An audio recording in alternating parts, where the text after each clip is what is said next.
2. 그래도 하느님은 용서하기를 원하신다.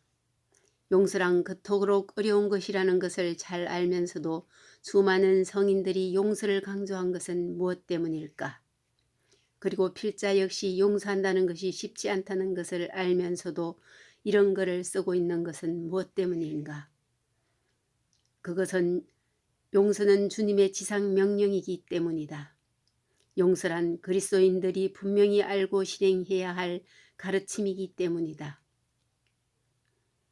날마다 우리는 주님의 기도를 외우며 용서하며 살아가기로 결심한다.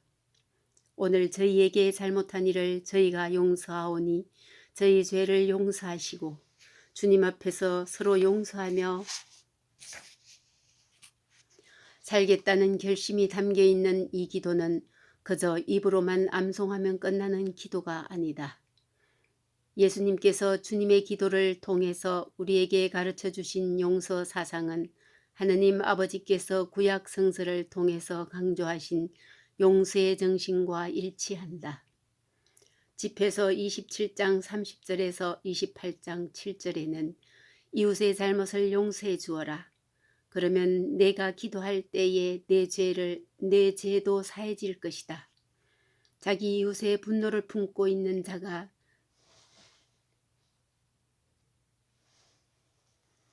어떻게 주님의 용서를 기대할 수 있으랴 라는 내용의 말이 나온다.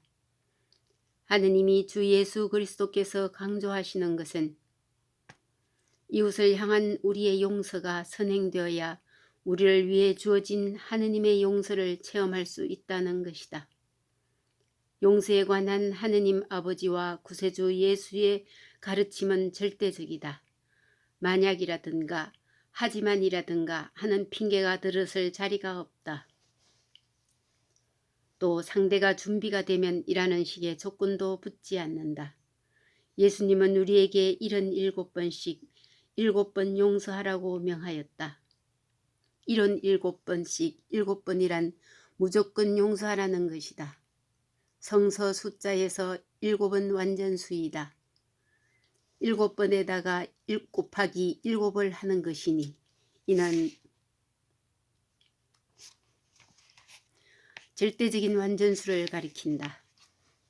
예수께서 우리에게 무조건 용서하라고 하신 근거는 당신 자신이 우리를 무조건 용서했기 때문이다. 스페인 언어 수도원 성당 고해소에 달려있는 십자가의 예수님은 오른팔이 축 늘어져 있다. 그 사연은 다음과 같다. 오래전 이 고해소에 어느 신자가 와서 엄청난 죄를 고백하였는데 이때 신부는 다른 죄는 다 용서할 수 있어도 그 죄만은 용서할 수 없다고 말하였다.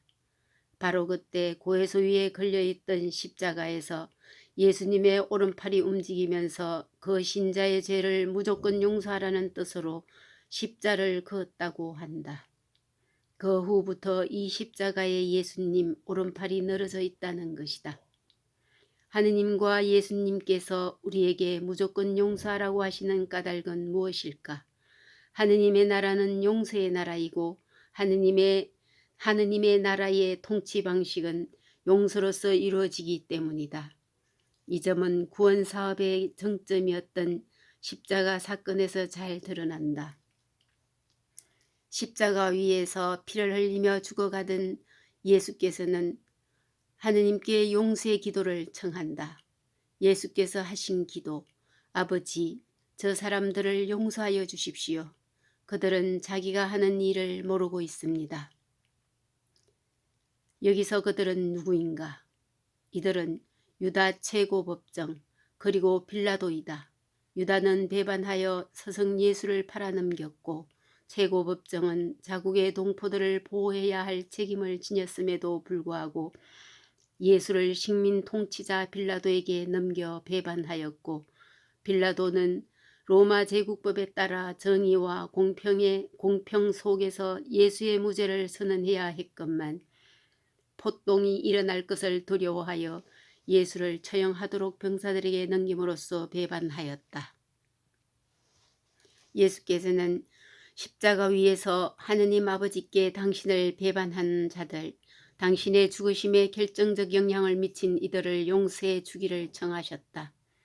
하늘나라의 왕이신 주님께서 하늘나라에 들어가시기 전에 무조건적인 용서를 베푸시는 것이다. 용서의 왕이신 주님께서는 당신 오른편에 매달린 사형수에게도 용서를 베푸신다. 오늘 내가 정녕 나와 함께 낙원에 들어가게 될 것이다. 살아생전 좋은 일이라고는 해본 적이 없는, 그래서 십자가 위에서 비참하게 죽임을 당할 수밖에 없는 사형수에게 예수께서는 무조건 용서를 베푸시는 것이다. 십자가에 달리신 주님께서 보여주신 이 사건들은 하느님의 왕국이 어떤 곳인지를 분명하게 드러내 보인다. 곧 하느님 나라는 용서의 나라요, 그 나라의 통치 방식은 용서인 것이다. 우리는 하늘나라의 시민들이기에 용서의 나라 시민들이다. 그런데 용서의 왕국의 시민권자가 되어 살아가는 우리는 과연 용서하며 살아가고 있는지, 우리가 진정으로 하늘나라 시민이기를 원한다면 우리에게 잘못한 이웃과 원수들을 용서할 수 있어야 할 것이다. 주님께서 요구하신 절대적 용서를 살아간 이들, 곧 용서의 왕을 그대로 본받아 살아간 이들은 우리가 용서를 하며 살아가는데 큰 힘이 되어준다. 아기 예수님의 거룩한 탄생을 기념하고 나서 바로 다음 날 기억하는 성인은 스테파노 성인이다. 왜 하필이면 스테파노를 성탄 다음 날 기념하는 것일까?